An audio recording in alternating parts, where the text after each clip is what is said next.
ঢাকার বিভাগীয় কমিশনার শরফউদ্দিন আহমেদ চৌধুরীর বিরুদ্ধে করা বাড়ির জমি দখল করে সরকারি রাস্তা নির্মাণের অভিযোগের প্রমাণ মেলেনি। তার বিরুদ্ধে করা আদালত অবমাননার অভিযোগকারীকে 20,000 টাকা জরিমানা করেছেন হাইকোর্ট। এ সংক্রান্ত বিষয় শুনানি নিয়ে বৃহস্পতিবার হাইকোর্টের একটি দ্বৈত বেঞ্চ এই আদেশ দেন।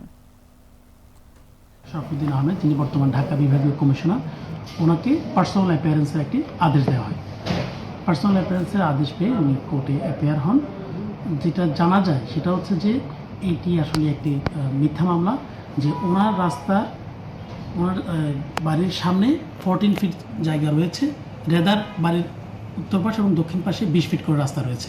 সুতরাং ওনার ওই জায়গাটাতে কোর্টের অর্ডারকে সম্মান করেই কোনো কিছু করা হয়নি, স্ট্যাটাস কোটাকে অ্যাজ ইট ইজ কমপ্লাই করা হয়েছে। কিন্তু এরপরেও এই মিথ্যা মামলাটা করার কারণে আজকে পার্সোনাল অ্যাপিয়ারেন্সে মাননীয় অ্যাটর্নি জেনারেল মহোদয় উপস্থিত ছিলেন, উনিও কোর্টকে অ্যাসিস্ট করেছেন। ওখানে যেটা পরবর্তীতে দেখা গেল যে ফ্রিভিউলাস মামলার কারণে কোর্ট উষ্মা প্রকাশ করে এবং অ্যাটর্নি জেনারেল স্যার এটি দেখার জন্য বলে যে এই ধরনের মিথ্যা মামলা অনেক করার কারণে সরকারি অনেক কর্মকর্তাকে অনেক সময় প্যারেশানির মধ্যে পড়তে হয়।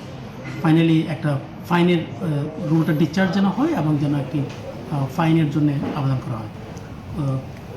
কোর্ট সন্তুষ্ট হয়ে রুলটা ডিসচার্জ করে দেয় এবং একটি জরিমানা ইম্পোজ করে পিটিশনের উপর।